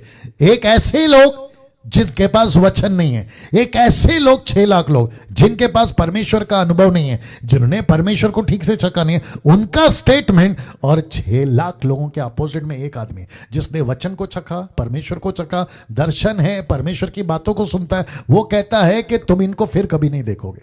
जबकि मूसा को नहीं पता है कि यहां से आगे क्या होने वाला है। रिमेंबर दैट, क्योंकि परमेश्वर ने मूसा को नहीं बोला था कि तेरे हाथ से लकड़ी निकालेगा, समंदर पार होगा, नहीं, अभी आएगा वो। क्या बात है यार। ऐसा हम बोल सकते हैं परमेश्वर को रखकर, मेरी मुसीबत है लेकिन रास्ता निकालेगा, मेरी परेशानी है लेकिन रास्ता निकालेगा, मुझे परेशानी हो रही है कर्जे का, पैसे का, हेल्थ का, XYZ, परमेश्वर रास्ता निकालेगा। ऐसा कम से कम बोल तो दिया करो, बजाय इसके कि ऐसा क्यों हो रहा है। लगाओ उस पास्टर को नंबर, लगाओ उस प्रेयर टावर में नंबर, उसको भेजो कुछ पैसे ताकि वो प्रभु का दास प्रार्थना करेगा। ये कचरा करने से अच्छा, गंदा काम करने से अच्छा, ये बुराई करने से अच्छा, ये मूर्खता करने से अच्छा, ऐसा स्टेटमेंट दिया करो तो उनको फिर कभी ना देखेगा, उनको फिर कभी ना देखेगा। किसको? 600 लोगों को और राजा फिरौन को। अब देखो वचन 14, यहोवा आप ही तुम्हारे लिए लड़ेगा। क्या बात है। ये ऐसा होता है लीडर, ऐसा होता है व्यक्ति जो परमेश्वर को जानता है। वो कहता है यहोवा आप ही तुम्हारे लिए लड़ेगा, इसलिए तुम चुपचाप रहो। क्या शब्द है यार, तुम चुपचाप रहो, मत कहो कुछ। ये जो कुछ हो रहा है उसके कंट्रोल में, ये दुश्मन आए हैं उसके कंट्रोल में। तुम यहां खड़े हो, रास्ता नहीं दिख रहा है, समंदर है, तुम उसके कंट्रोल में, इसलिए चुपचाप रहो, कुछ मत बोलो।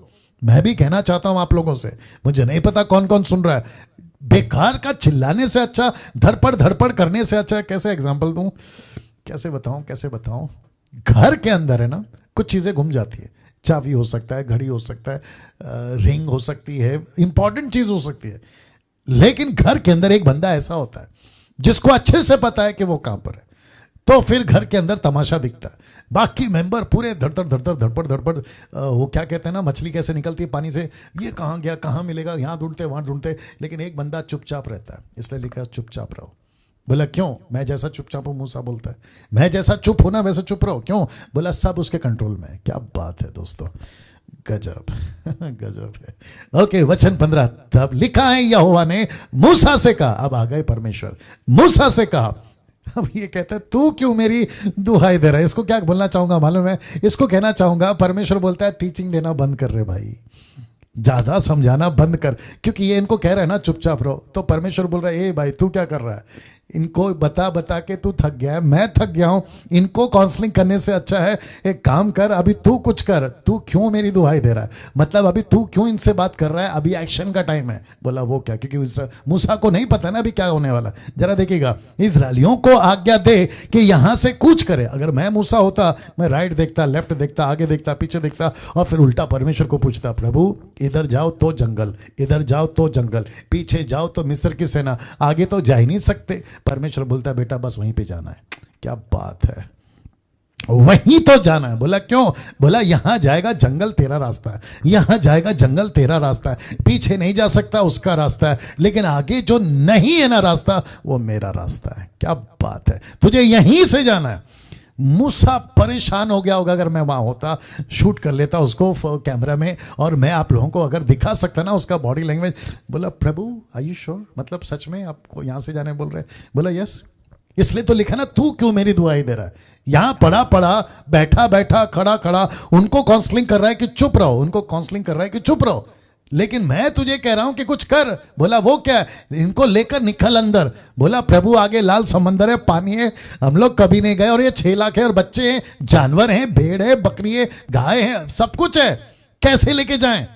बाप रे। अभी देखो वचन 16, और तू अपनी लाठी उठाकर अपना हाथ समंदर के ऊपर बढ़ा, ऐसे बढ़ा दे बस।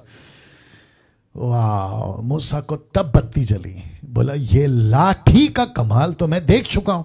ये वही लाठी है जब नीचे फेंका तो सांप बन गए, ये वही लाठी है पानी में फेंका तो लहू बन गया, ये वही लाठी है जो कम से कम 9 विपत्ति, क्योंकि 10वां तो बच्चा मरा, ऐसी विपत्ति डाल चुका हूं। इसको तुरंत पता चला कि ये वो परमेश्वर है, ये वो लाठी है जिसको परमेश्वर ने कहा ये मेरी लाठी है। याद हो गया होगा आपको। इसकी बत्ती जली। बोला हो, और वह 2 भाग हो जाएगा। जैसे ही तू अपना हाथ बढ़ाएगा वो 2 भाग हो जाएगा।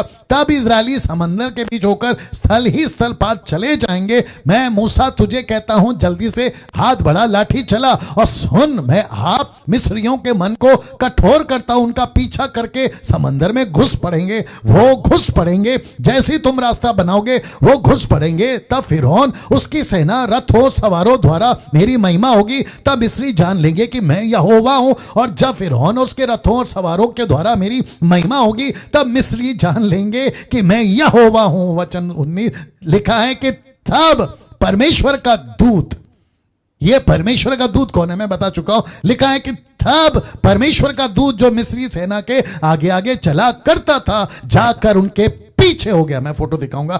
जाकर उनके पीछे हो गया और बादल का खंबा उनके आगे से हटकर उनके पीछे जा ठहरा। आप देख सकते हैं कि बादल का खंबा पीछे है, ये सब चल चल कर आगे जा रहे हैं। और इस प्रकार वह मिस्रियों की सेना और इजरायलियों की सेना के बीच में आ गया। और बादल और अंधकार तो हुआ, मतलब जब बादल भी आए अंधकार तो हुआ, तो भी उससे रात को उन्हें प्रकाश मिलता रहा। यार क्या करूं इनको रात को प्रकाश मिलता रहा। कुछ लोग कहते हैं, मूर्ख टाइप के लोग, आसाराम बापू, नाम तो याद होगा आपको, गुजरात वाला, उसका कोई चेला था। अभी तो आसाराम शायद जेल में है जोधपुर में, लेकिन उसका एक चेला अपनी बाइबल की बातों को लेकर बकवास कर रहा था। कहता है कि परमेश्वर ने पहला दिन उजाला बनाया, दूसरा दिन अंधेरा बनाया, और फिर परमेश्वर कहता है सूरज और चांद हो। चौथे दिन सूरज और चांद हो। और फिर परमेश्वर को कैसे पता चला बिना सूरज और चांद के कि ये दिन है कि रात है? मूर्ख आदमी, ये परमेश्वर है, तेरा दिमाग है ना। ये दिन तब होता है जब सूरज निकलता है, रात तब होती है जब चांद निकलता है या उगता है या आता है, तेरे हिसाब से। लेकिन ये परमेश्वर है ना, परमेश्वर बिना चांद के और बिना सूरज के रोशनी दिखा सकता है। बकवास बंद किया कर। हाँ, ऐसे वालों को मैं कहना चाहता हूं बकवास बंद किया कर, क्योंकि तुम लोगों ने बहुत भौंक लिया, बहुत भौंक लिया। मसीह मंथन आ रहा है। ओके, वापस आता हूं। बादल और अंधकार तो हुआ, तो भी उससे रात को उन्हें प्रकाश मिलता रहा और वे रात भर एक दूसरे के पास ना आ पाए। कौन? मिस्र के लोग रात भर एक दूसरे के पास ना आ पाए और मूसा ने अपना हाथ समंदर के ऊपर बढ़ाया। अब हो रहा है एक्शन, एक ऐसी घटना जो सृष्टि में कभी नहीं हुई और ना कभी उसके पहले हुआ था और ना आगे अभी होगा। ये एक जिसको कहते हैं नॉन रिपीटेबल एक्ट ये था। मूसा ने अपना हाथ बढ़ाया और समंदर के ऊपर बढ़ाया। जैसे हाथ अपना समंदर के ऊपर बढ़ाया, देखो क्या हुआ। लिखा है यहोवा ने रात भर प्रचंड पुरवाई चलाई, बड़ी तेज हवा, ऐसे सर सर सर। लेजर ब्लेड देखा है आपने? लेजर ब्लेड जी, ऐसा चीरता फाड़ता भवंडर। भवंडर को क्या बोलते हैं इंग्लिश में? साइक्लोन, जो भी है, ऐसा चीरता फाड़ता ऐसे समंदर। जैसे ही हाथ बढ़ाया लकड़ी वाला, सीधा चीरता लेजर की तरह। देखो पुरवाई चलाई और समंदर को दो भाग करके, रहने दो, समंदर को दो भाग करके जल ऐसा हटा दिया जिससे कि उसके बीच सूखी भूमि हो गई। एक ऐसी पुरवाई चलाई, एक ऐसी हवा चलाई लेजर ब्लेड की तरह, और वो ऐसा फटता दो टुकड़ा हो गया और लिखा सूखी भूमि हो गया। तब इजरायली समंदर के बीच स्थल ही स्थल पार होकर चले और जल उनकी दाईं और बाईं और दीवार का काम देता था। फोकस करो यहां पे, दीवार का काम देता था। इसका मतलब क्या है? इस तरफ दीवार, मैंने फोटो दिखाया ना आपको, वापस दिखा देता हूं, फिर वापस आना होगा। ये देखिए दीवार, ये है दीवार। इस तरफ परमेश्वर बोला सीधा चलो, ये रास्ता बना रहा हूं, सीधा चलो। सूखी जमीन, ना शाख है, ना वेल है, ना किसी प्रकार का कोई डरावनी चीजें जो उनके बच्चों को हानि कर सके। याद आ गया ना? जब तुम निकलोगे कोई कुत्ता भी नहीं भौंकेगा। याद आया कि नहीं आया जी? ये है वो परमेश्वर। तो इनको लेकर चला और वापस आ जाते हैं वहां पर। लिखा है दाहिनी बाईं और दीवार का काम देता था। वचन 23, तब मिस्री अर्थात फिरौन के सब घोड़े रथ और सवार उनका पीछा किए हुए समंदर के बीच में चले गए। ये खुद परमेश्वर उनको प्रेरणा दे रहा है कि घुसो, अंदर घुसो। और रात के पिछले पहर में यहोवा ने बादल और आग के खंभे में से मिस्रियों की सेना पर दृष्टि करके उन्हें घबरा दिया, उनके घोड़े को घबरा दिया, उनके रथों को घबरा दिया और उसने उनके रथों के पहियों को निकाल डाला। क्या गजब का परमेश्वर है। बोला इनके पहिए निकाल दो, जिससे उनका चलना कठिन हो गया। तब मिस्री आपस में कहने लगे, ये राजा नहीं बोल रहा है, ये मिस्री बोल रहे हैं आपस में। वो 600 लोग बोल रहे, आओ हम इजरायलियों के सामने से भागें, क्योंकि यहोवा उनकी ओर से मिस्रियों के विरुद्ध युद्ध कर रहा है। क्या कहा था मूसा ने? यह लड़ाई परमेश्वर लड़ेगा, तुमको नहीं लड़ना, चुप रहो।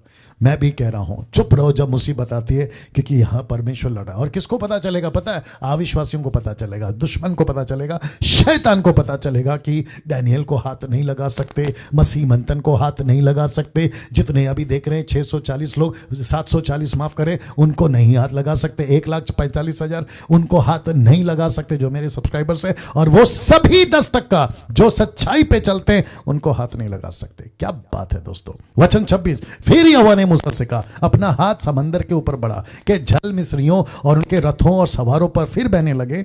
उल्टा हो गया, अभी रिवर्स हो गया। तब मूसा ने अपना हाथ समंदर के ऊपर बढ़ाया। भोर होते होते क्या हुआ कि समंदर फिर ज्यों का त्यों अपने बल पर आ गया और मिस्री पलटने लगे, परंतु यहोवा ने उनको समंदर के बीच में झटक दिया और जल के पलटने से जितने रथ और सवार इजरायलियों के पीछे समंदर में आए थे, वो सब वरन में फिरौन की सारी सेना उनमें डूब गई और उनमें से एक भी ना बचा।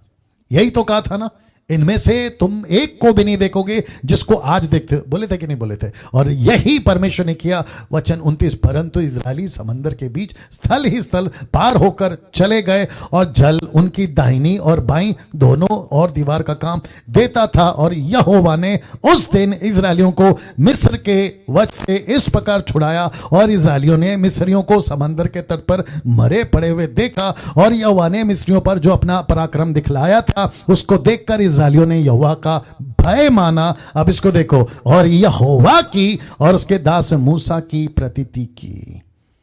और अब यहां से कल, वाव दोस्तों कैसा लगा आज का? और मैं समझता हूं कि आपका जो स्पिरिट है ना अभी अंदर, आपकी जो रूह है ना वो गदगद हो गई होगी।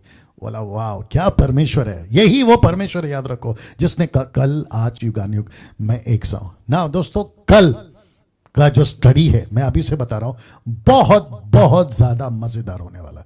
जैसे आज का था तगड़ा और भी होगा। वापस कहता हूं कि बड़ी तादाद में कल ठीक 8 बजे जुड़िएगा। साथ ही साथ रिपीट करता हूं, मसीह मंथन का ऐप आ चुका है, उसको डाउनलोड कर लीजिएगा। Faith book, not Facebook, faith book, FAITH, faith book आ चुका है, उसको भी डाउनलोड कर लीजिएगा। और वेबसाइट मसीह मंथन की ओपन हो चुकी है, उसको जाके विजिट करिए। और मैं चाहता हूं कि आप लोग अपनी अपनी टेस्टिमनी, अपनी अपनी रजिस्ट्री उस पर करा सकते हैं। और मसीह मंथन के साथ में जितनी तादाद में, लाखों की तादाद में जुड़िए, ऐसा मैं आपसे कह रहा हूं। चलिए दोस्तों, कल फिर मुलाकात होगी ठीक 8 बजे। अपना ख्याल रखिएगा। जय मसीह।